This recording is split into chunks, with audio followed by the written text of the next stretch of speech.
अस्सलाम वालेकुम व्यूअर्स। हराम और हलाल का तस्वुर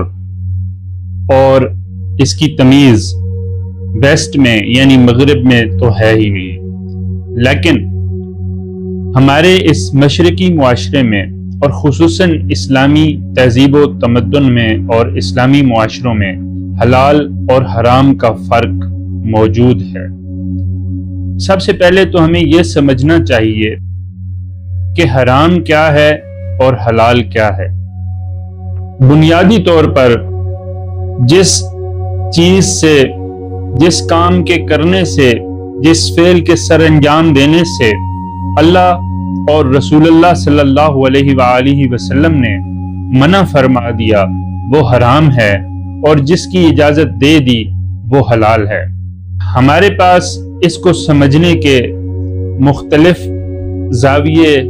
मुख्तलिफ नजरियात हो सकते हैं, लेकिन मैं आज आपके साथ एक नजरिया शेयर करने जा रहा हूं जो बुनियादी तौर पर एक अदबी नजरिया है, एक लिटरेरी थ्योरी जो है उसको आप कह सकते हैं, लेकिन ये इस कंसेप्ट को, हराम और हलाल की तमीज़ को समझने में हमारी बड़ी मदद करता है। बायोलॉजिकली खुराक के इस्तेमाल से हमारे जिस्म में कौन से केमिकल चेंजेस होते हैं, कौन से केमिकल रिएक्शंस हमारी बॉडी के अंदर हो रहे होते हैं, और उनसे कौन से बायोलॉजिकल चेंजेस हमारी बॉडी में वकूअ पजीर होते हैं, इसके लिए और इस अमर को समझने के लिए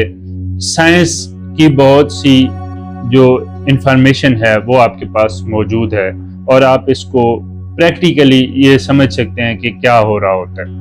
लेकिन जो थ्योरी आज हम डिस्कस करने जा रहे हैं उसके मुताबिक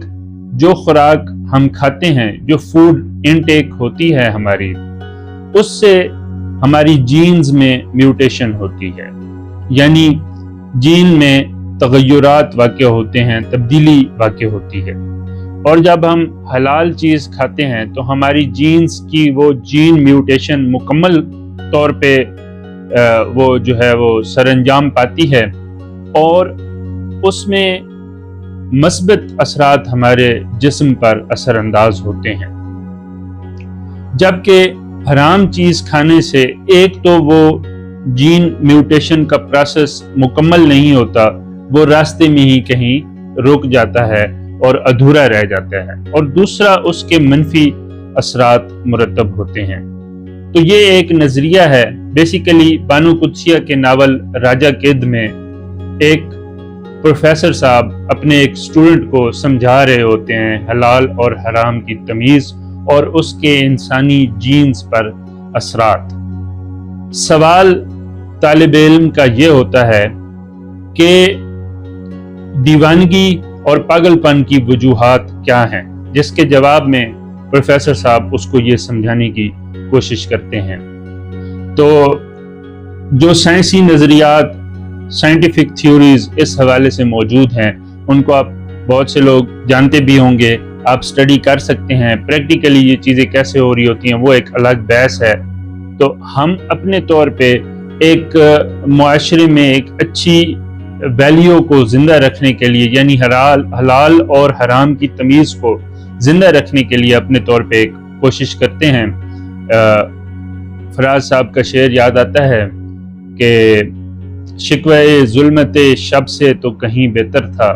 अपने हिस्से की कोई शम्मा जलाते जाते। तो इसी नुक्ते नज़र के तहत मैं ये थ्योरी आपसे शेयर कर रहा हूँ। जिन लोगों ने बानो कुद्सिया को पढ़ रखा है या खुसूसन उनका नावल राजा गिद्ध पढ़ रखा है, वो इस चीज़ को बड़े अच्छे तरीके से समझते होंगे और उन्होंने ये सारी कहानी पढ़ भी रखी होगी। लेकिन जिन लोगों ने नहीं पढ़ा उनके लिए मैं पेश कर देता हूँ। बुनियादी तौर पे एक तालिब इल्म जो कि अब कॉलेज से पास आउट हो चुका है और उसकी ज़िंदगी में बहुत ज़्यादा मसाइल चल रहे हैं, काफ़ी अरसे बाद उसका अपने प्रोफेसर साहब के साथ मुलाकात होती है, उसकी सामना होता है, तो वो उनसे सवाल करता है कि ये दीवानगी और ये पागलपन, इसकी वजूहात क्या हैं। प्रोफेसर साहब उसे 2-3 वजूहात बताते हैं। उनमें जो सबसे अहम वजह होती है वो कहते हैं कि हलाल और हराम खाने से ہمارے جینز میں میوٹیشن ہوتی ہے، جینز میں تبدیلی یا تغیر واقع ہوتا ہے، اور حلال کھانے سے یہ تغیر مثبت ہوتا ہے اور مکمل ہوتا ہے، جبکہ حرام کھانے سے، اب حرام کھانے سے مراد یہ نہیں ہے کہ کوئی حرام کا لقمہ آپ کی زبان کے ذریعے آپ کے جسم کے اندر چلا گیا۔ حرام کھانے سے مراد یہ ہے کہ آپ جو بھی حرام فعل سر انجام دے رہے ہیں، اس کا مطلب ہے آپ حرام کھا رہے ہیں، اور روحانی طور پر آپ کی جینز پہ اس کا اثر ہوگا۔ تو وہ کہتے ہیں کہ حرام کھانے سے آپ کی جین میوٹیشن جو سٹارٹ ہوتی ہے، پروسیس تو سٹارٹ ہو جاتا ہے لیکن وہ مکمل نہیں ہو پاتا، اور اس کے اثرات بھی بہت منفی ہوتے ہیں۔ تو اس سے نقصان یہ ہوتا ہے کہ آپ کے اندر چونکہ جو تبدیلی رونما ہو رہی ہوتی ہے وہ مکمل نہیں ہو پاتی، تو اس کا اثر یہ ہوتا ہے کہ انسان جو ہے وہ دیوانگی اور پاگل پن کی طرف چلا جاتا ہے۔ اب اس دیوانگی اور پاگل پن کی وجہ سے اس کے زندگی میں کس طرح کے مسائل پیدا ہوتے ہیں، وہ کوئی بھی کام، کسی بھی کام میں وہ دلچسپی نہیں لے سکتا، کوئی بھی کام وہ کرنا چاہتا ہے،